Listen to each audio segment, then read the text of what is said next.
அப்ப ஆயிஷா ரலியல்லாஹு அன்ஹாவுடைய ஈமான், அவருடைய இல்மு, அதை நம்ம பார்க்கணும். அதை பாருங்க, ஹிஜாப் விஷயத்துல எவ்வளவு பேணுதலா இருந்தாங்க. இப்ப ரசூலுல்லாஹ் இந்த கேள்வி கேட்கிறாங்க, யா ரசூலுல்லாஹ், ஆண்கள் பார்ப்பார்களே அப்படின்னு. அப்போது அல்லாஹ்வுடைய நபி ஸல்லல்லாஹு அலைஹி வஸல்லம் சொன்னாங்க, ஆயிஷா, நிலைமை அப்படி இருக்காது. ஒவ்வொருத்தரும் அவங்களுடைய நிலைமையை நினைச்சுதான் கவலைப்படுவாங்க, பயந்துட்டு இருப்பாங்களே தவிர, பக்கத்துல ஒரு நிர்வாணமாக ஒரு பெண் இருந்தா கூட அந்த பெண்ணை பார்க்க மாட்டாங்க, ரசிக்க மாட்டாங்க. அதுதான் ஆண்டோடைய நிலைமையா இருக்கும். ஒவ்வொருத்தருடைய நிலைமையும் பக்கத்தில் யார் இருக்கிறாரும் பொருட்படுத்தவே மாட்டாங்க. அப்படிப்பட்ட நாள். எந்த அளவுக்கு? பக்கத்துல தாய் இருந்தாலும், தந்தை இருந்தாலும், பிள்ளை இருந்தாலும், அண்ணன் இருந்தாலும், தம்பி இருந்தாலும், யாராக இருந்தாலும் யாரையும் கவனிக்க மாட்டாங்க. யாருக்கும் உதவிக்கு வர மாட்டாங்க. நண்பனை விட்டு விரண்டு ஓடுவான், தாய் தந்தை விரண்டு ஓடுவாங்க, பிள்ளைகள் தாய் தந்தை விட்டு விரண்டு ஓடுவாங்க, கணவன் மனைவி விட்டு விரண்டு ஓடுவாங்க, மனைவி கணவன் விட்டு விரண்டு ஓடுவாங்க. சுப்ஹானல்லாஹ். அப்படி ஒரு நாள் தான் ஒவ்வொருத்தரும் தன்னுடைய நிலைமை என்ன ஆகுமோ, நரகத்துக்கு போயிடுவோங்கிற பயத்தில் நடுக்கத்திலையும் விழி பிதுங்கி அவங்க அப்படி ஒரு பிரச்சனையில இருப்பாங்க. அந்த நாளில் அல்லாஹ் திரட்டி நிறுத்தி வைக்கின்ற நாள் தான் அல் கியாமத். ஹஷர் செய்து நிறுத்தி வைக்கிற நாள் தான் கியாமில் இருக்கக்கூடிய நாள் கியாமத். இது நம்முடைய அகீதா. இதற்கு பிறகு அல்லாஹ் தஆலா ரசூலுல்லாஹி ஸல்லல்லாஹு அலைஹி வஸல்லம் ஷஃபாஅத்துக்கு பிறகு விசாரணை தொடங்குவோம். 5 கேள்விகளுக்கு பதில் சொல்லாம யாருடைய காலும் நகராதுங்கிறாங்க ரசூல் ஸல்லல்லாஹு அலைஹி வஸல்லம். பாதம் நகராது. உன்னுடைய வாழ்க்கையை எப்படி செலவழித்தாய்? உன்னுடைய ஆயுள். உன்னுடைய இளமை காலத்தை எப்படி செலவழித்தாய்? 2. எப்படி சம்பாதித்தாய்? 3. அதை எப்படி செலவழித்தாய்? 4. நீ கற்றுக்கொண்டதை வைத்து என்ன அமல் செய்தாய்? 5. இந்த 5 கேள்விகளுக்கு பதில் சொல்லாம யாரும் தப்ப முடியாது. மொத்த வாழ்க்கைக்கு பதில் சொல்லணும். வாழ்க்கையை எப்படி செலவழித்தோம், ஆயுளை எப்படி செலவழித்தோம் பதில் சொல்லணுமா இல்லையா? மொத்த ஆயுளுக்கு கேள்விக்கு பதில் சொல்லணும். அதுக்குள்ள எல்லாம் வந்துடும். அதுலயும் குறிப்பா இளமை காலம், வயசு குறைவாக இளமையோடு நல்ல ஆற்றலோடு இருக்கக்கூடிய காலம். அதாவது வயதுக்கு வந்த பிறகு இருக்கின்ற அந்த காலம். ஒருவர் பாலிக் ஆயிட்டா அவர் அந்த இளமையை அடைந்து விடுகிறார். அந்த பாலிக் ஆனதிலிருந்து அவர் எப்படி இருந்தார்? இளமை காலம். அவர் ஹராமை விட்டு விலகி இருந்தாரா, அல்ல ஹராமான காரியங்களில் ஈடுபட்டாரா, தகாத உறவுகளில் இருந்தாரா, அஃபேர்ஸ்ல இருந்தாரா, பார்வை தாழ்த்தினாரா, அல்லது ஆண் பெண் ஹராமான தொடர்பில் இருந்தாரா, ஹலாலான முறையில் நிக்கா செய்தாரா, கற்பை பாதுகாத்துக் கொண்டாரா? எல்லாமே. இளமை காலத்தில் எப்படி இருந்தார்? அவர் மொபைல இளமையில இருக்கும்போது எப்படி பயன்படுத்தினார்? அந்த மொபைல்ல என்னென்ன பார்த்தார்? எல்லா விஷயமும் அதுல வந்துடும். அல்லாஹ் இபாத் செய்தாரா, அல்லாஹ் கீழ்படிஞ்சிருந்தாரா, அல்ல அராஜகம் செய்தாரா, ரவுடித்தனம் பண்ணாரா, ஆட்டம் போட்டாரா, குத்தாட்டம் ஆடினாரா, எல்லாத்துக்கும் யாரும் தப்பிக்க முடியாது. அல்லாஹ் பாதுகாப்பு. பிறகு ஒரு மனிதன் இளமை காலத்தில் சம்பாதிக்க ஆரம்பிக்கிறான். எப்படி சம்பாதிச்சார்? ஹராமான வியாபாரம் பண்ணாரா, ஹராமான முறையில் வருமானத்தை தேடினாரா,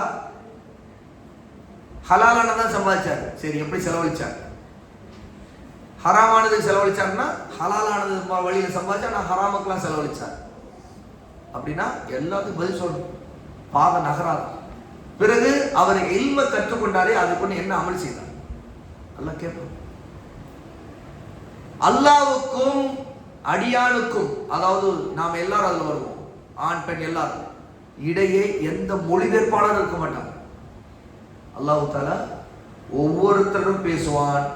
ஒவ்வொருத்தரும் அல்லாஹ் கேட்கிற கேள்விக்கு அது விளங்கிக் கொள்ள முடியும். மொழிபெயர்ப்பாளர் தேவைப்படுது. அல்லாஹ்வோட நாம் பேசுவோம். அல்லாஹ் கேள்வி கேட்பான், பதில் சொல்ல வேண்டும். இதன் மறுமை கியாமா. இந்த விசாரணைகள் தீர்ப்பளிக்கப்படும். அல்லாஹ் தஆலா தீர்ப்பளிக்கக்கூடியவன். அவன்தான் அல் மலிக். ராஜா, தீர்ப்பளிக்கின்றவன், நீதியாளன். ஆகவே அல்லாஹ் தஆலா நீதியாக தீர்ப்பளிப்பான். அப்போது அல்லாஹ் தீர்ப்பளிப்பதற்கு நாம் செய்த அமல்களையே ஆதாரமாக முன்வைப்பான். அதுதான் நமக்கு முன்பு நாம் செய்த அமல்களுடைய ஏடு புத்தகம் விரிக்கப்படும். எல்லாமே இருக்கும். நாம் செய்த சிறியது பெரியது எல்லாம் எழுதப்பட்டிருக்கும். யாரும் தப்பிக்க முடியும். எந்த ஒன்றை நான் இதை செய்யல அதை செய்யல தப்பிக்க முடியும். எல்லாம் எழுதப்பட்டிருக்கும். அதை பார்ப்போம், ஒவ்வொருத்தரும் அதை படித்து பார்ப்போம். அதுல இருக்கும், அந்த பதிவேட்டிலே இருக்கும், தெளிவா அதுல எழுதப்பட்டிருக்கும். சிறிய பெரிய எந்த ஒரு விஷயமும் தப்பிக்கவே தப்பிக்காது. அல்லாஹ் தஆலா குர்ஆனிலே அதை நமக்கு தெளிவாக சொல்லியிருக்கிறார். நிறைய ஆயத்துக்கள். இது என்ன புத்தகம்? என்னுடைய சிறிய பெரிய எதை விட்டு வைக்கலையே அப்படி மனிதன் கேட்பார். சூரத்துல் கஹ்ஃப்ல அந்த ஆயத்தை படிச்சு பாருங்க. அது ஆதாரம், தப்பிக்க முடியாது. இது மட்டுமல்ல, தராஸ் மீசான் நிறுத்தப்படும். அதுல நம்முடைய நன்மை தீமைகள் எடை போடப்படும். வலது பக்க தட்டுல நம்முடைய நன்மைகள்லாம் எடை போடப்படும். இடது பக்க தட்டுல நம்முடைய தீமைகள் எடை போடப்படும். எந்த தட்டு கனமாகுதோ அதற்கேற்ற மாதிரி தீர்ப்பு இருக்கும். நன்மையின் தட்டு கீழே இறங்கி கனமாகிச்சுன்னா அவர் தான் சொர்க்கத்துக்கு போறவர். தீமையின் தட்டு கனமாகி கீழே இறங்கிருச்சு, நன்மையின் தட்டு மேல உயர்ந்துச்சுன்னா அவர் நரகத்துக்கு போகிறவர்.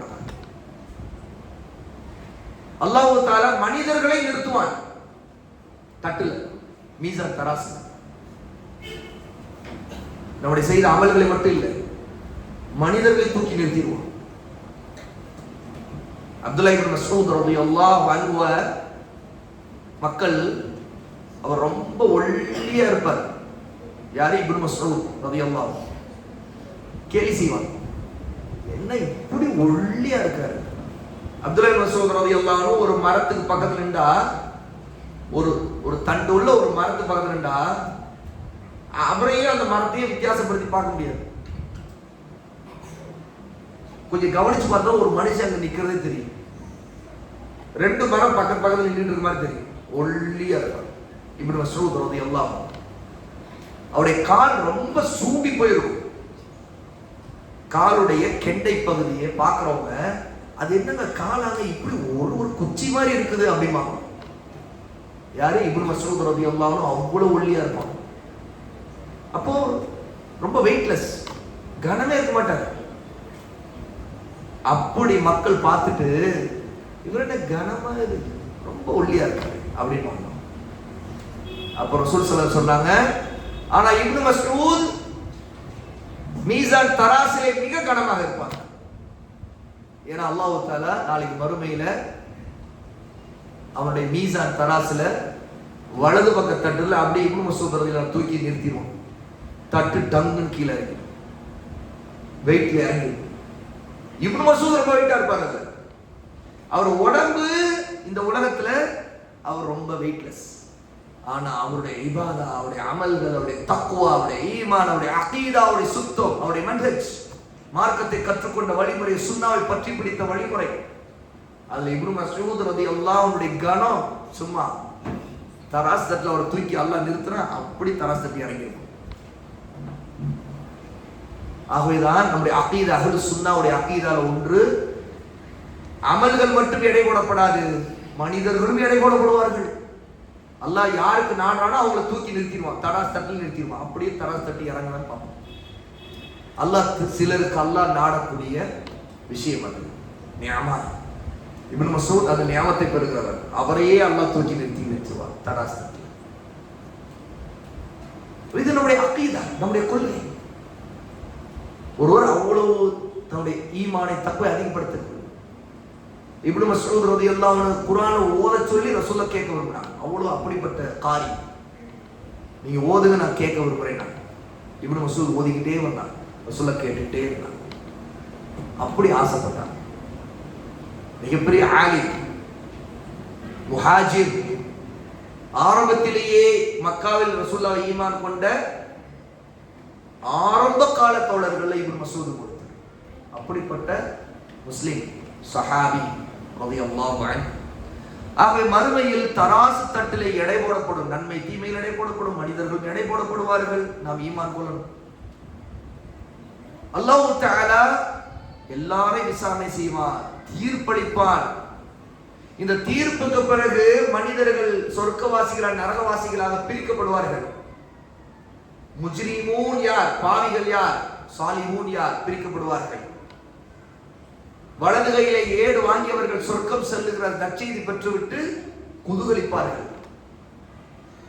பின்புறம் இருந்து இடது கையிலே ஏடை வாங்கியவர்கள், அவர்கள் இடது கையில வாங்குறோம், முன்புறம் வாங்க மாட்டாங்க, வாங்க முடியாது அவங்களால. கையை பின்புறம் தான் வாங்கும். முன்புறம் வாங்குறவர்கள் மட்டும் அல்லாஹ் கண்ணியப்படுத்தி வலது கையில கொடுப்பான். பின்புறம் வாங்கக்கூடியவர்கள் பாவிகள், அநியாயக்காரர்கள், அவர்களுக்கு இடது கையில பின்புறம் வாங்குவார். கை பின்னாடி பின்புறம் வாங்குவார்கள், இடது கை பின்னாடி. அவர்கள் அதை வாங்கும் போதே அவர்கள் தெரிந்தவுடன் தாங்களுக்கு கேடும் நாசம் நரகம் தான். பிறகு அவர்கள் நரகத்தை பெற்று ஓட்டப்படுவார்கள். அல்லாஹ் அங்கேயும் சோதனை வைத்திருப்பான். அவர்களில் முஸ்லீமாக இருக்கிறவர்களில் பலருக்கும் இருக்கிற சோதனை, அவர்களில் யாருக்கு தீர்ப்பளித்து அவர்கள் சொர்க்கம் போகணும்னு நினைப்பார்கள், ஆனால் போக முடியாது. ஏனென்றால் அவர்கள் நரகத்தின் முதுகை கடக்க வேண்டும். நரகத்தின் முதுகு மீது ஒரு பாலம் இருக்கும், அது அஸ்ஸிராத், சிராத் பாலம். அது நம்முடைய மயிரை விட மெல்லியது, ஆனா வாளை விட கூர்மையானது. அதன் ஓரங்கள் ரெண்டு பக்கமும் கொக்கிகள் இருக்கும். அது கவ்வக்கூடியதாக இருக்கும். மனிதர்களை கவ்வி இழுத்து நரகத்தில் வீசுவதுதான் அந்த கொக்கிகளுடைய வேலை. ஒவ்வொருத்தரும் அந்த பாலத்தை கடக்காமல் தப்பிக்க முடியாது. முஸ்லிம் காபிர் யாரா இருந்தாலும் சரி, காபிர்கள் எல்லோரும் அவர்கள் நிரந்தரமாக நரகத்தில் வீசப்படுவார்கள். அந்த பாலத்தின் மீது போகும்போதே அவர்கள் வீசப்பட்டு விடுவார்கள். ஆனால் முஸ்லிம்களில் யாரெல்லாம் அவருடைய அமல்களுக்காக சொர்க்கம் செல்லுகிறார்களோ அவர்களில் நரகவாசிகள் தப்பிக்க முடியாமல் சிக்கிக்கொள்வார்கள். அவர் முஸ்லிம்கள் தான், ஆனால் ஒரு நாள் சொர்க்கம் போவார்கள். ஆனால் அதற்கு முன்னாடி நரகத்தின் தண்டனை அவர்களுக்கு இருக்கிறது. ஆகவே அல்லாஹ் நம்மை பாதுகாக்க வேண்டும். அந்த நரகத்தின் அஸ்ஸிராத் பாலத்தால் உள்ள கொக்கிகளால் பிடிச்சு கம்பப்பட்டு அவர்கள் வீசப்படுவார்கள் கீழே. அது இருக்கிறது நரகத்தின் முதுகு பகுதி. கீழே நரகம் இருக்கும், அதனுடைய முதுகு பகுதியின் மீது ரெண்டு முனைகள், நரகத்தின் ரெண்டு முனைகளை இணைக்கும் விதத்தில் ஒரு ஜிஸ்ரு இருக்கும். ஜிஸ்ரு என்ற பாலம். ரசூல் ஸல்லல்லாஹு அலைஹி வஸல்லம் அது ஜிஸ்ரு என்று சொல்றாங்க. ஜிஸ்ருன பாலம், அதனால அஸ்ஸிராத் பாலம், அதற்கு பேர் அஸ்ஸிராத். அது நரகத்தை கடப்பதற்கான பாலம். நல்லோர்களில் அவரவருடைய அமல்களுக்கு ஏற்ப அதை கடப்பார்கள். அதுதான் அந்த சோதனை. சிராத் பாலத்துடைய சோதனை என்ன தெரியுமா? சொர்க்கம் போறவராக இருந்தாலும் அங்க சோதிக்கப்படுவார். ஏன்னா அவருடைய அமல்களுக்கு ஏற்ற மாதிரி சோதிக்கப்படுவார். யாருடைய அமல்கள் அதிகமாக இருக்கிறதோ, மிக அதிகமாக இருக்கிறதோ, அவர்கள் கண்ணி வைக்கக்கூடிய நொடியில், கண் சிமிட்டக்கூடிய நொடி கடந்து சொர்க்கம் போயிடுவார். சிலர் அப்படி போக முடியாது, அவர்கள் சோதிக்கப்படுது. ஏன்னா அவர்கள் ஏற்கனவே அமல்கள் குறைவு, அவர்களுடைய இன்னும் குறைவு. சிலர் மின்னல் வேகம், சிலர் வேகமாக போகக்கூடிய குதிரை வேகம், சிலர் பறந்து போகக்கூடிய வேகம், சிலர் நடந்து போகக்கூடிய வேகம், சிலர் ஓடி போகக்கூடிய வேகம், சிலர் நடந்து, சிலர் தவழ்ந்து. இதிலே சிலர் இப்படி போகும்போதே அவருடைய அமல்களுடைய குறைவு காரணமாக, அவர்கள் முடியாமை காரணமாக, அவருடைய பாவங்களின் காரணமாக அவர்கள் கொக்கிகளால் பிடித்து நரகத்திற்கு கீழே வீசப்படும். ஏன்னா அவர்கள் தண்டனைக்குரியவர்களாக இருப்பார். அல்லாஹ் நம்மை பாதுகாப்பார். அஸ்ஸிராத் பாலத்துடைய சக்தி, அதன் மீது அதை கடப்பதற்கான வேகமான சக்தி கிடைப்பது எப்படி தெரியுமா?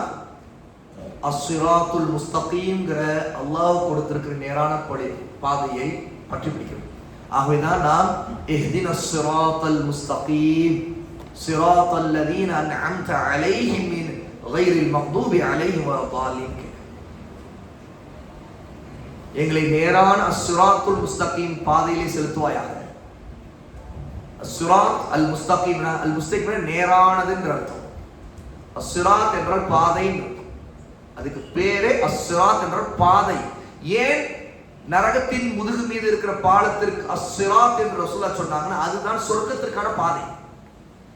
வேறு எந்த வழியிலையும் சொர்க்கம் போக முடியாது. அஸ்ஸிராத் என்றால் பாதைன்னு அர்த்தம் தமிழ்ல. ஏன்னா அதுதான் சொர்க்கத்திற்கான பாதை. அதை கடந்து போகணும்னா நம்முடைய அமல்கள் எவ்வளவு, நம்ம எவ்வளவு செய்திருக்கிறோம், அது இஹ்லாஸா எவ்வளவு பண்ணி அது காப்பாற்றப்பட்டு பத்திரமா அல்லாஹ்ட்ட இருக்கு, எழுதப்பட்டது அப்படியே இருக்கு.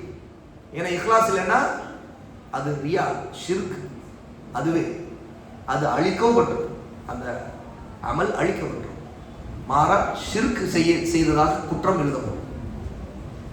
அப்ப யார் ஒருத்தர் அஸ்ஸிராத்துல் முஸ்தகீம்ங்கிற இஸ்லாமுடைய சுன்னாவுடைய நேரான பாதை பற்றி பிடிச்சு உறுதியா இருந்தாரோ, இஸ்திகாமத்தோடு இருந்தாரோ, அவர்தான் அந்த பாதையில வேகமாக கடப்பார். அவருடைய அமல்களுக்கு அல்லாஹ் அவர்களுக்கு தான் கருணை காட்டுறார்.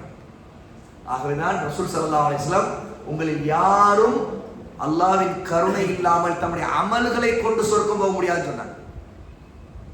அமல்களை கொண்டு சொர்க்கம் போக முடியாது அல்லாஹ்வின் கருணை இல்லாமல் அப்படின்னா. அப்போ ஆயிஷா கேட்டா யாரும் சொல்லலாம், நீங்களுமா? சஹாபா கேட்டா நீங்களுமா? யாரும் சொல்லலாம். நானும் அல்லாஹ்வின் கருணை இல்லாமல் சொர்க்கம் போக முடியாது. அப்ப அமல்கள்ங்கிறது அல்லாஹ்வுடைய கருணை. உலமா இதுக்கு நமக்கு அஹ்லு சுன்னாவுடைய உலமா இதுக்கு எப்படி விளக்கம் கொடுத்தாங்க இந்த ஹதீஸுக்கு? இதை தப்பா விளக்க கூடாது. நான் அமலே செய்யாவிட்டா கூட சொர்க்கம் போயிருவேங்க, அல்லாஹ் என் மேல கருணை காட்டுவான் அப்படி தப்பா வளர்க்கும், தலைகளை வளர்க்குறாங்க.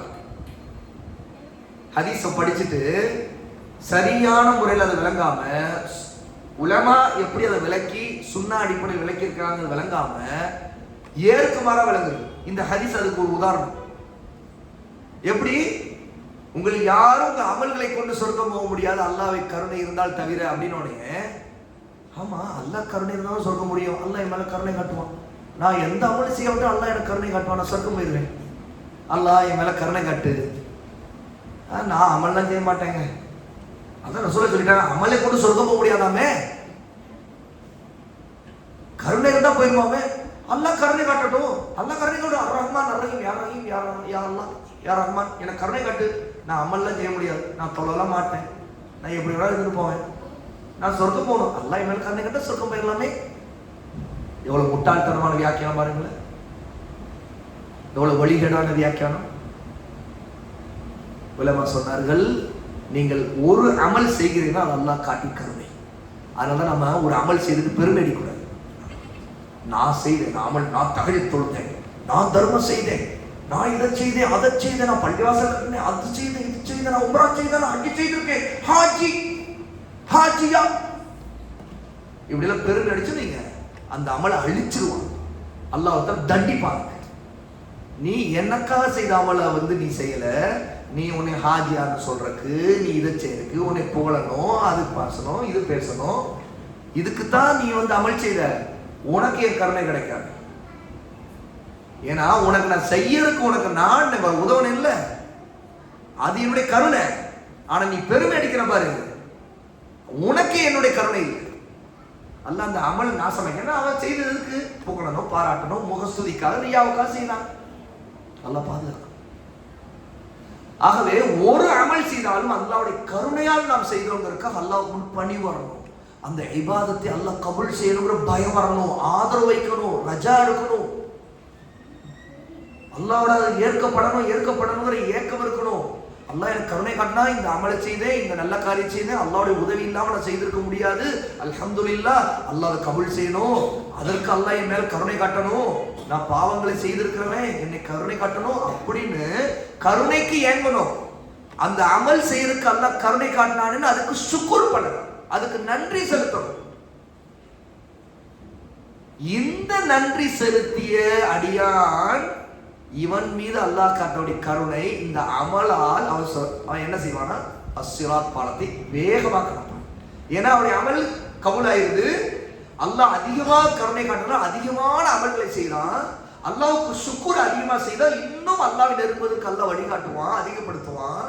அதன் காரணமாக வேகமாக கண்ணை மூடி சிமிட்டுறது சொர்க்கம் போய் வரும். இதுதான் நம்முடைய அகீதா. ஆகவே சகோதர சகோதரிகளே, அகீதாவை படிங்க, உட்கார்ந்து படிங்க, சரியான சலஃபி உலமாவிட படிங்க. பிதத்வாதிகளை படிக்காது, வழிகட்டவர்களை படிக்காது, ஹிஸ்பிகிட்ட படிக்காது, இயக்க சிந்தனைகள், கட்சி சிந்தனைகள், ஜிஹாதி சிந்தனைவாதிகள், கிலாபத் சிந்தனைவாதிகள், வழிகேடர்கள், இவற்றை படிக்காது. அஹ்லுசுன்னாவுடைய மூத்த உலமா சுன்னா அவங்கள படி, அவங்களுடைய உலமாக்களுடைய இதை எடுத்து படி, அவங்களுடைய கித்தாபுகள் தமிழ்ல வெளிவந்துட்டு அந்த உலமாக்களுடைய இதை தேடி படிங்க. ஷேக் ஃபௌசான், ஷேக் இப்னு பாஸ், ஷேக் அல்பானி ரஹிமஹுல்லாஹ் அஜ்மஈன் மகத்தான கல்விமான்கள். அவங்கள வாழ்க்கையிலே இல்முல தொலைச்சோம், அதுலேயே அமல் செய்து வாழ்ந்தோம். அவங்கள்ட்ட இந்த துன்யாவுடைய அரசியல் இருக்காது, அவங்கள்ட்ட வழி தவறிய காரிகி சிந்தனைகள் இருக்காது, ஜிஹாதிய சிந்தனைகள் இருக்காது. அவர்கள் இருக்கின்ற அரசியல் எடுத்துக்கிட்டு மக்களை வழி தவற வைக்க மாட்டாங்க. தௌஹீதுடைய தாவாவை முன்வைப்பாங்க, சுன்னாவின் பக்கம் அழைப்பாங்க, அல்லாஹ்வின் மீதான முஹப்பத்தை உண்டு பண்ணுவாங்க, சுன்னாவில் உறுதியாக இருப்பாங்க, இஸ்திகாமத்தோடு இருப்பாங்க. இருந்துட்டு இருக்காங்க. அந்த மாதிரி உலமாவை அடையாளம் அவங்கள்ட்ட தேடிக்கொள்ள ஈமான் அதிகரிக்கும், அமல் சாலிஹ் நல்ல சாலிஹா நல்ல அமல்கள் அதிகரிக்கும். நம்ம சுய பரிசோதனை செய்து கொண்டிருப்போம். இந்த உலகத்துடைய ஃபித்னாக்கள் அத்தனை நம்ம கவனமா அதை விட்டு வெளியே, பிதத்துகளை விட்டு வெளியே கொள்வோம். ஷிர்க், குஃபுர், நிஃபாக் இதை விட்டு வெளியே கொள்வோம். சரியான அஹ்லு சுன்னா சலஃபியுடைய மன்ஹஜில் நம்ம இருக்கோம். அல்லாஹ் உங்கள் அனைவருக்கும் அப்படிப்பட்ட பாக்கியத்தை நம் எல்லோருக்கும் அல்லாஹ் வழங்குவானாக. அல்லாஹ் தஆலா வழி தவறக்கூடிய பாதையிலிருந்து அல்லாஹ் நம்மை பாதுகாப்பானாக. உண்மையாக அல்லாஹ் கீழ்ப்படிந்த நல்ல மக்கள் நம்மை ஆக்குவானாக. இல்மு தேடக்கூடியவர்களாக அல்லாஹ் நம்மை ஆக்குவானாக. சகோதர சகோதரிகளே, தவறாமல் கல்வி தேடக்கூடிய இந்த மாதிரி அமர்வு ஏற்படுத்தும் போது அவசியம் உட்கார்ந்து படிங்க. சும்மா இன்னைக்கு வந்தோம், நான் ஒவ்வொரு தடவையும் வரும்போது சொல்லிகிட்டே இருப்பேன், அதுதான் இப்போ சொல்றேன். ஒரு தடவை வந்தவங்க அடுத்த முறை வேற ஒருத்தவங்க வரும், இப்படி அப்புறம் தொடர்ச்சி இல்லாமல் நிறைய பேர் புதுசா வரீங்க, ஆனால் ஏதாவது எப்பயாவது ஒருத்தர் வந்து போற மாதிரி ஆயிடும். அதனால கல்வியில ஒரு நிலையான தொடர்ச்சி இல்லாமல் உங்களுடைய கல்வி தேடலை ஆக்கிக் கொள்றீங்க. அல்லாஹ் தஆலா நம்மை மன்னிக்கணும். அல்லாஹ் நமக்கு அதற்கு ஆற்றலை கொடுக்கணும், நேரங்களில் பறக்கச் செய்யணும். மார்க்கத்தில் அல்லாஹ்வை அவன் மீதான நேசத்தோடு சுன்னாவை விரும்பி சரியான பாதையை கற்றுக்கொள்ளக்கூடிய நல்ல மக்கள் அல்லாஹ் நம்மை ஆக்குவானாக. வாஹிரு தஅவானா அல்ஹம்துலில்லாஹி ரப்பில் ஆலமீன்.